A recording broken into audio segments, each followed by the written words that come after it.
नमस्कार दोस्तों, आज हम इस वीडियो के माध्यम से, जैसा कि आपको स्क्रीन पे दिख रहा है, अभियुक्त के अधिकार जानेंगे कि एक्यूज जो गिरफ्तार व्यक्ति है उसके क्या अधिकार हैं और 7 वर्ष तक सजा के मामले में जमानत का कब अधिकार बन जाता है, यानी कि उसको छोड़ना ही पड़ेगा पुलिस वालों को।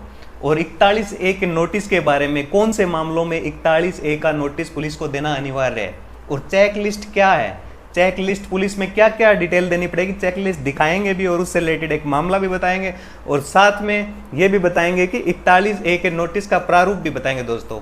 और गिरफ्तारी जब करते हैं तो पुलिस की क्या ड्यूटी है, अगर ड्यूटी की पालना नहीं करती पुलिस तो पुलिस पे क्या कार्रवाई हो सकती है और साथ में पुलिस वालों को भी क्या क्या चीजें ध्यान रखनी पड़ेगी ये भी बताएंगे। और साथ में अरनेश कुमार का जो सुप्रीम कोर्ट का केस है, बहुत ही अच्छा केस है, इंपॉर्टेंट केस, तो पुलिस द्वारा अभियुक्त को गिरफ्तार करने से संबंधित ही है। देखो, सबसे पहले तो सुप्रीम कोर्ट ने अरनेश कुमार का जो ये केस था, इसमें ये कह दिया था कि भी 7 वर्ष तक के मामलों में कोई FIR दर्ज हो जाती है, जिसमें जैसे कि 420 का मामला है, 420 ही धोखाधड़ी का मामला है, 7 वर्ष तक की सजा है उसमें, तो उसमें आप तुरंत जाके सीधे सीधे गिरफ्तार नहीं करोगे किसी भी व्यक्ति को। उसमें जो भी 41A CRPC का दिया हुआ है, दंड प्रक्रिया संहिता का दिया हुआ है, उसमें उसकी पालना करोगे, क्योंकि पहले इसकी पालना बिल्कुल नहीं हो रही। तो सुप्रीम कोर्ट ने सख्त हिदायत दी कि अगर आप उसकी पालना नहीं करोगे तो आपके विरुद्ध विभागीय कार्रवाई हो सकती है। और साथ में सुप्रीम कोर्ट मतलब हाई कोर्ट में आपके खिलाफ कंटेम्प्ट ऑफ कोर्ट यानी कि अवमानना की कार्रवाई भी चल सकती है। तो ये सुप्रीम कोर्ट ने सख्त निर्देश दिया था अरनेश कुमार स्टेट ऑफ बिहार में, आप देख सकते हो अरनेश कुमार स्टेट ऑफ बिहार को।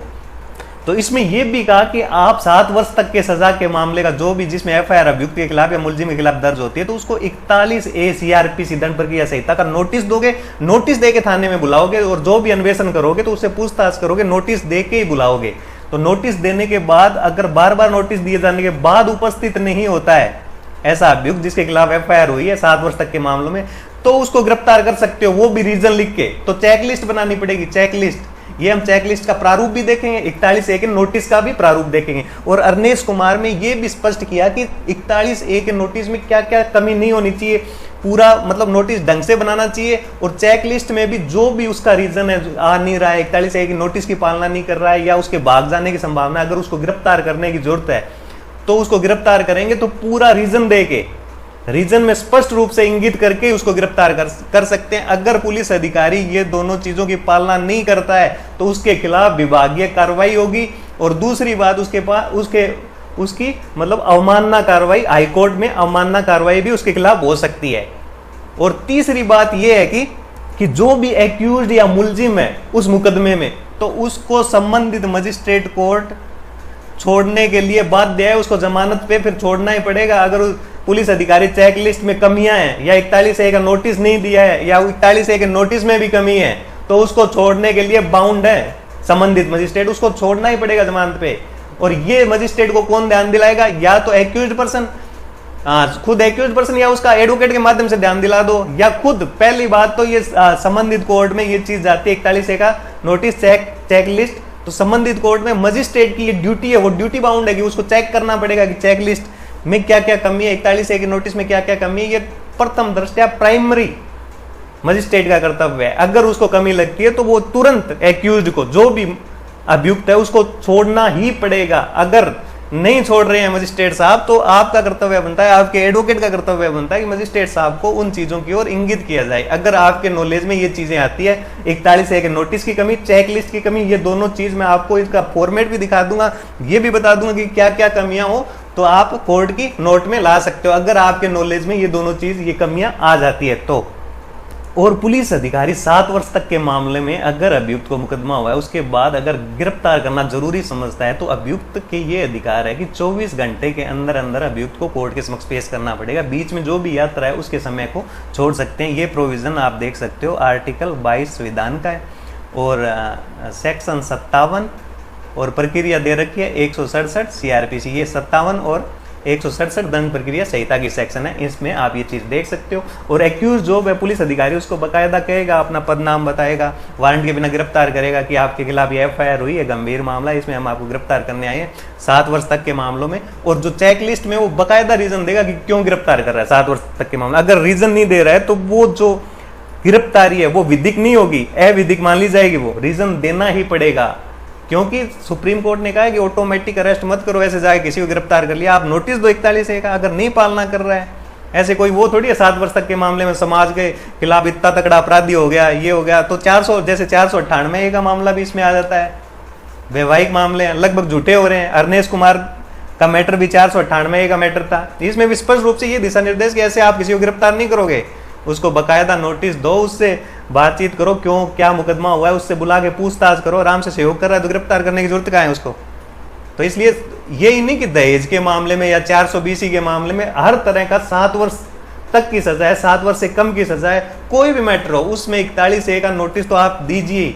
अगर कोई ऐसा है कि आदतन अपराधी है तो उसको आप रीजन लिख के गिरफ्तार कर सकते हो। उसमें अगर आप उसको नोटिस नहीं दे रहे हो, नोटिस भी दे रहे हो, साथ में अगर आपको ये लगता है कि इसको गिरफ्तार करना जरूरी है, कोई गवाहों को नष्ट करेगा, किसी को धमकाएगा, गवाह को धमकाएगा या इसके भागने की संभावना है, तो उसको बकायदा रीजन चेकलिस्ट आप प्रॉपर भर के उसको गिरफ्तार कर सकते हो। लेकिन चेकलिस्ट प्रॉपर होनी चाहिए, प्रॉपर उसमें डेट लिखी हो, प्रॉपर रीजन दिया जाना चाहिए, जब भी आप उसको गिरफ्तार कर सकते हो। और जब भी उसको गिरफ्तार करेंगे तब उसके जो परिवार का सदस्य है उसके कहे अनुसार उसके परिवार के सदस्य को जानकारी दे देंगे कि इसको हम गिरफ्तार कर रहे हैं और इस अपराध में, संबंधित अपराध भी बताना पड़ेगा, इस अपराध के लिए हम इसको गिरफ्तार कर रहे हैं। ये सारी पुलिस की ड्यूटीज हैं। अगर पुलिस इस ड्यूटी को पूरी नहीं करती है, 41A का नोटिस और चेकलिस्ट ढंग से नहीं भरती है, तो पुलिस के खिलाफ भी कार्रवाई हो सकती है। ये मैंने आपको बता दिया है। और अरनेश कुमार में इस पे स्ट्रिक्ट दायित्व अधिरोपित किया गया पुलिस पे और मजिस्ट्रेट को भी ड्यूटी बाउंड किया गया कि आपको देखना पड़ेगा कि चेकलिस्ट है या नहीं, 41A का नोटिस दिए हुए हैं नहीं। अगर नहीं दिए हुए हैं 41A का नोटिस या चेकलिस्ट प्रॉपर नहीं भरी हुई है ढंग से, तो आप अभियुक्त को, जो भी मुलजिम है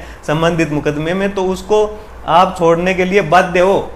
और जो भी उसका मतलब कारण बताओ नोटिस देंगे, संबंधित अधिकारी को मजिस्ट्रेट कारण बताओ नोटिस देगा और नोटिस के बाद उसको जवाब देना पड़ेगा तथा उसके खिलाफ विभागीय कार्रवाई के लिए लिख सकता है तथा कंटेम्प्ट ऑफ कोर्ट यानी कि अवमानना की कार्रवाई संबंधित हाई कोर्ट में भी चला सकता है। तो ये सब मजिस्ट्रेट और पुलिस अधिकारी के दायित्व दोनों के बारे में हमने डिस्कस कर लिया। अब देखते हैं फॉर्मेट, चेकलिस्ट का फॉर्मेट और 41A के नोटिस का क्या फॉर्मेट होता है, उसमें बता देता हूं कैसे कैसे किसके लिए बाउंड है। दोस्तों ये 41A CRPC दंड प्रक्रिया संहिता का नोटिस, जिसके अनुसार पुलिस अधिकारी को 41A CRPC के तहत जो भी अभियुक्त है, 7 वर्ष तक के मामलों में अभियुक्त है, एक्यूज्ड है, उसको नोटिस देना पड़ता है। नोटिस में देखो ऊपर थाना होगा, संबंधित जो भी थाना है, क्रमांक होंगे मुकदमे रिलेटेड और निमित्त किसके निमित्त है, जैसे यहाँ अभियुक्त का नाम होगा, किसको नोटिस दे रहे हैं, और दिनांक लिखी होगी उसमें कि सूचित किया जाता है कि आपके विरुद्ध थाना में ये मुकदमा नंबर, ये धारा जो IPC की धारा जैसे 498A महिला के प्रति क्रूरता, विवाहित उस पति या उसके नातेदार द्वारा, तो ये धारा है, इसमें जैसे IPC में दर्ज हुआ है अनुसंधान हेतु दिनांक। देखो यहाँ ये नोटिस दे रहा है तो ये दिनांक उपस्थित होने के लिए यहाँ डेट भी उपस्थित होना है अनुसंधान हेतु, तो ये डेट भी लिखनी पड़ेगी। दोस्तों एक अभी पीछे एक मुकदमा हुआ था जिसमें पुलिस अधिकारी ने यहाँ पे डेट नहीं लिखी थी दोस्तों, तो कोर्ट ने इसको ही आधार मान के एकमात्र की यहाँ आपने तारीख तो लिखी नहीं, नोटिस किस बात का दे रहे हो। ज्यादातर पुलिस वाले ये थाने में भर लेते हैं, नोटिस देते नहीं है, तो उसमें उसी ने ऐसा किया कि यहाँ ये डेट तो लिखी नहीं, सीधी एक्यू मतलब कोर्ट में पेश कर दिया मजिस्ट्रेट कोर्ट में, तो कोर्ट ने उस जो भी पुलिस अधिकारी था उसको कारण बताओ नोटिस दिया और एक्यूज्ड को जमानत पे रिहा कर दिया तुरंत, क्योंकि बाउंड है मजिस्ट्रेट कोर्ट उसको रिहा करने के लिए। अगर कमी है 41A के नोटिस में या कोज लिस्ट में इस तरह की कमी है, क्योंकि डेट नहीं लिखना, उसको पता नहीं है डेट का, आप नोटिस देना कह रहे हो उसको, एक्यूज्ड को, मुलजिम को, अभियुक्त को, और उसको पता ही नहीं है दिनांक, किस दिनांक को आप थाने में बुला रहे हो, तो इसका मतलब ये नोटिस ही झूठा है, बिल्कुल फर्जी नोटिस दे रहे हो आप, फर्जी बना के ला रहे हो, नीचे अपने साइन के हमने उसको नोटिस दे दिया एक्यूज्ड को, संबंधित एक्यूज्ड को, उसके साइन करवा लिए। तो ये ध्यान रखनी है कि छोटी सी एक कमी, अगर यहाँ वो डेट नहीं लिख रहा है पुलिस अधिकारी और एक तरह से फाइल को पूरी करके मजिस्ट्रेट कोर्ट में पेश कर रहा है, तो इस आधार पर आप जमानत के हकदार हो जाओगे, आपको इस जमानत मजिस्ट्रेट कोर्ट को लेनी ही पड़ेगी। यही अरनेश कुमार में कहा हुआ है। और ऊपर जैसे कि चेकलिस्ट देख लेते हैं, तो ये है चेकलिस्ट।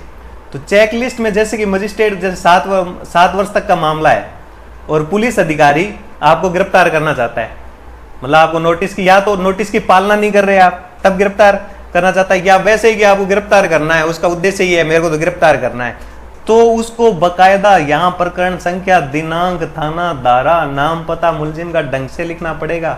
और गिरफ्तारी का ये बहुत ज्यादा इंपॉर्टेंट है दोस्तों, अगर गिरफ्तारी का औचित्य कारण स्पष्ट रूप से लिखना पड़ेगा।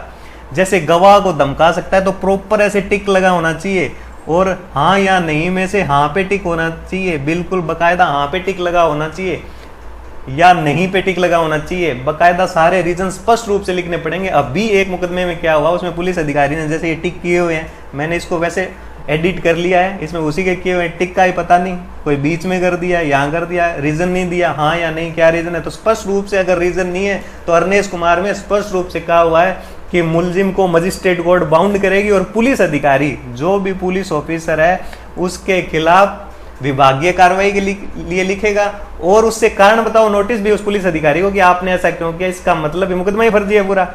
आप इस तरह उसको जानबूझ के उससे द्वेष रखते हो, उसको गिरफ्तार कर रहे हो। आप बकायदा गवाह को धमका सकता है, तो हाँ या नहीं पे टिक होना चाहिए। ये पुलिस अधिकारियों के लिए भी इंपॉर्टेंट है कि किस तरह चेकलिस्ट में प्रॉपर रीजन देके किस तरह तैयार करनी पड़ेगी। जैसे साक्ष्य नष्ट कर सकता है तो इसमें हाँ या नहीं पे टिक करना जरूरी है। जैसे मुलजिम इसमें दोबारा अपराध करने की संभावना है उसकी, उसलिए गिरफ्तार कर रहा है, तो हाँ या नहीं पे या तो हाँ है तो हाँ पे टिक होना चाहिए, बकायदा स्पष्ट रूप से दिखना चाहिए।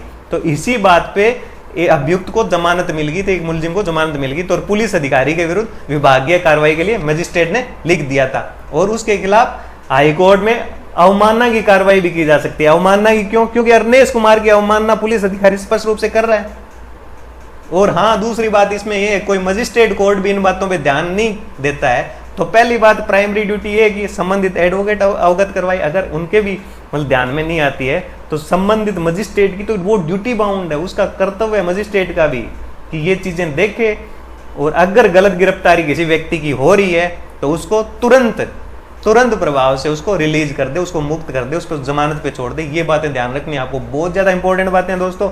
ये आप अपने वकील के माध्यम से या अगर आपको इन बातों का पता लगता है तो कोर्ट को अवगत करवा सकते हैं। और जो भी पुलिस अधिकारी ऐसी उपेक्षा कर रहा है उसके विरुद्ध कार्रवाई होगी, पक्का होगी उसके विरुद्ध कार्रवाई।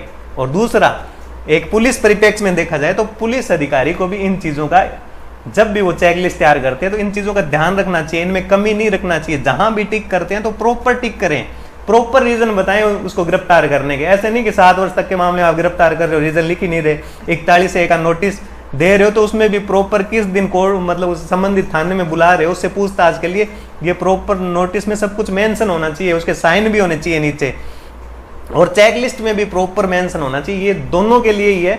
एक्यूज्ड को अपनी जमानत के लिए देखना चाहिए, पुलिस अधिकारी को अपना प्रॉपर मेंशन करना चाहिए। कोई भी मुकदमा है प्रॉपर सही तरीके से मेंशन करके उसको कोर्ट में आगामी कार्रवाई के लिए पेश करना चाहिए। तो दोस्तों आज के लिए इतना ही। अगर हमारा वीडियो पसंद आया तो इसको ज़्यादा से ज़्यादा लाइक, शेयर और सब्सक्राइब करें और बेल आइकन को क्लिक कर लीजिए, जिससे कि नए जो भी हमारे वीडियो आएंगे उनके नोटिफिकेशन आपको